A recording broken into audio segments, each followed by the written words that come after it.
যে বিষয়টা নিয়ে চলে আসলাম, যে তোমার পার্টনার কেন এখনো নিজের থেকে তোমাদের কাছে আসছে না।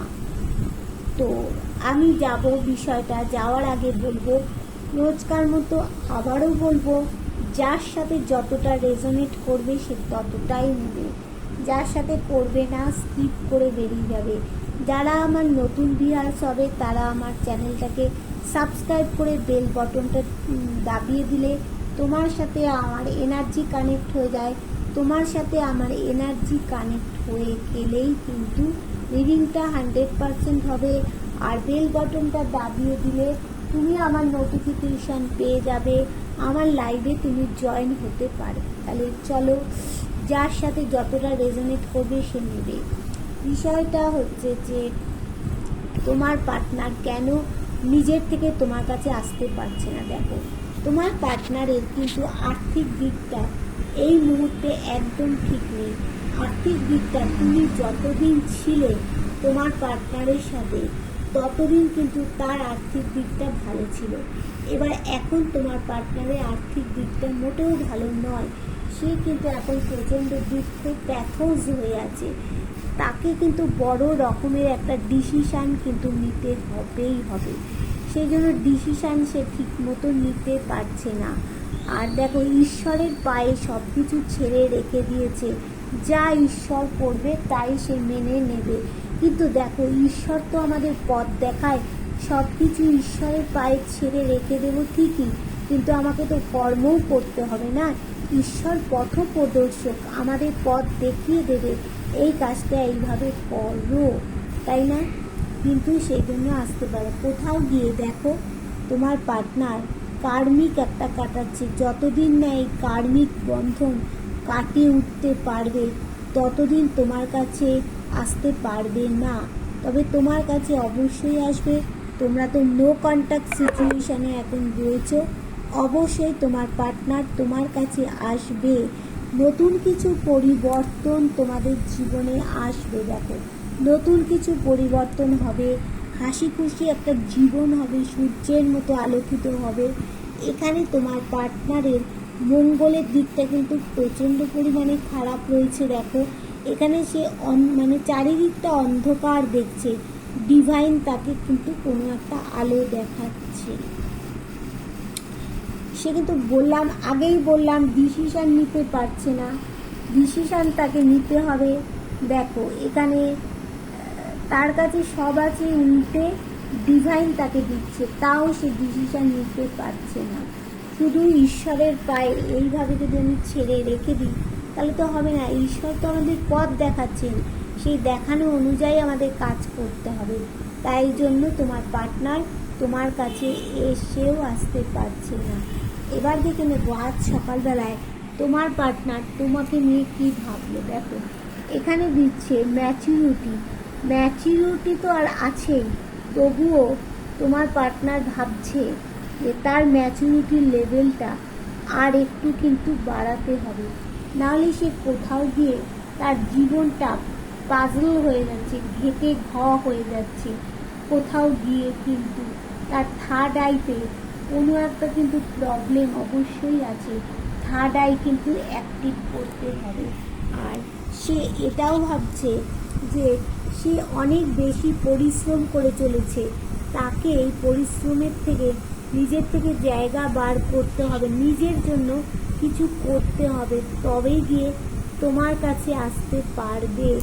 আর দেখো, সে এখানে বলছে ব্রেক থ্রু, মানে কোনো একটা জায়গার থেকে, বন্ধন থেকে তাকে ভেঙে বেরিয়ে আসতে হবে। যেখানে সে আটকে আছে, তোমার পার্টনার ভাবলো যে যেখানে আমি আটকে আছি, সেই থার্ড পার্টির কাছে হোক বা যে কারো কাছে সে আটকে আছে, সেখান থেকে তাকে ভেঙে বেরিয়ে আসতে হবে। না বেরিয়ে আসলে সে ভাবছে অনেকটা সময় চলে যাবে, তা না হলে কিন্তু তার কাছে সব কিছু পাওয়া দূরে হয়ে যাবে। মানে কোনো কিছু রীতিনীতি তার কাছে চলে আসতে পারে।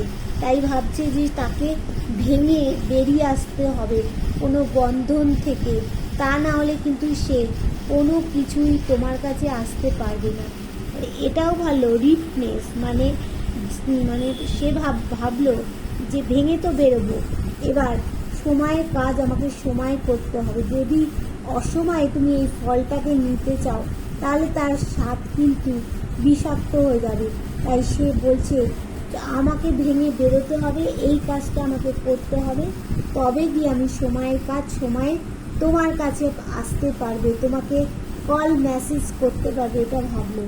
আর সে ভাবলো কি কন্ডিশনে সে নিজেকে কোথাও গিয়ে ভেড়ার দল, সে যাদের সাথে রয়েছে তারা কিন্তু কেউ সিংহ নয়, সে কিন্তু একাই সিংহ। সে ভাবছে আমি এতগুলো ভেড়ার দলের সাথে রয়েছি। সে নিজের তেজ সম্পর্কে ভুলে গেছে। সে কী করছে, তারা যা বলছে ওঠাচ্ছে বসাচ্ছে সেইভাবেই কিন্তু সে চলছে। নিজের যে একটা শক্তি আছে, নিজের যে একটা গর্জন আছে, সেটা কিন্তু সে ভুলে যাচ্ছে। সে নিজেকে ভেড়া মনে করছে। দেখো, ভেড়ার দলের সাথে থেকে থেকে কিন্তু তার নিজের যে পাওয়ার আছে, তেজ আছে, ক্ষমতা আছে, সেগুলোকে সে বুঝতে পারছে না। সে ভাবছে এবার এগুলোকেও বুঝতে হবে, তবে গিয়ে তোমার কাছে আসতে পারবে। আর কি বলছে,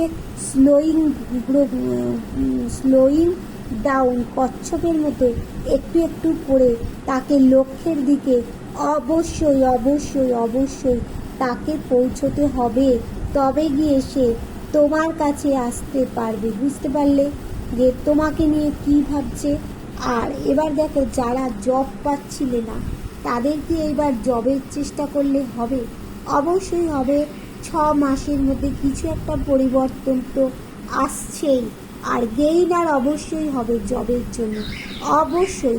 যে জবটা তোমরা এতদিন পাচ্ছিলে না, জব তোমাদের কাছে আসছিল না, মনে মেঘ জমেছিল, অবশ্যই এবার দ্রুত বলছে তুমি কোনো অ্যাকশান নাও, তোমার কাছে জব আসবে। পরীক্ষা দিতে বলছে, দাও, জবের জন্য যা চেষ্টা করার করো, অবশ্যই তোমরা জবের জন্য সাকসেস হবে। দেখো, তোমাদের কাছে এই মুহূর্তে টাকা পয়সা কিন্তু বেশি নেই, যতটুকু আছে কীটের মতো তোমরা ধরে রেখেছো। জবের জন্য তোমাকে তোমার জন্মস্থান থেকে অনেক দূরে কিন্তু যেতে হতে পারে বন্ধু। তবে 3 বছরের মধ্যে তুমি জবের জায়গাটা ভালো করতে পারবে। পার্টি টাইম, একটা রিল্যাক্স টাইম তুমি কিন্তু বন্ধু কাটাতে পারবে। জবের জন্য দেখো, রাত বিরেতে তোমার ঘুম চলে যাচ্ছে, কেন একটা জব হচ্ছে না, কিন্তু নতুন কিছু পরিবর্তন, নতুন কিছু খবর তোমার জীবনে আসছে, গ্রোথ আছে বন্ধু জবের জন্য। কিন্তু এই মুহূর্তে চন্দ্রটা ঠিক সাথ দিচ্ছে না, তাই তুমি দাঁড়াতে পারছো না। তোমাকে বলছে চেষ্টা করো, দ্রুত অ্যাকশন নাও, তবেই গিয়ে তুমি কিন্তু এই 3 বছরের মধ্যে জবের জায়গাটা স্টেবল হতে পারবে। পার্টি টাইম, একটা কোয়ালিটি টাইম তুমি কাটাতে পারবে। আর জবের জন্য তোমাকে তোমার জন্মস্থান থেকে অনেক দূরে যেতে হবে। তুমি পুরনো জিনিসকে পিছনে ফেলে রেখে নতুনকে নিয়ে কিন্তু সামনের দিকে এগোবে। কোনো সার্কেল তোমাকে একটা এন্ড করতে হবেই বন্ধু। জব তুমি পাচ্ছ 3 বছরের মধ্যে বন্ধু, যাদের জব হচ্ছিল না তাদের জবের জায়গাটা ভালো হতে চলেছে বন্ধু, ভালো হতে চলেছে। তাহলে যার সাথে যতটা রেজোনেট করবে আমাকে কিন্তু তোমরা জানাবে কত পার্সেন্ট রেজোনেট করছে, এটা কিন্তু জানাচ্ছ, আমাকে জানাতে থাকবে, তাহলে কিন্তু আমি তোমাদের জায়গাটা বুঝতে পারবো। ঠিক আছে, টাটা, বাই বাই।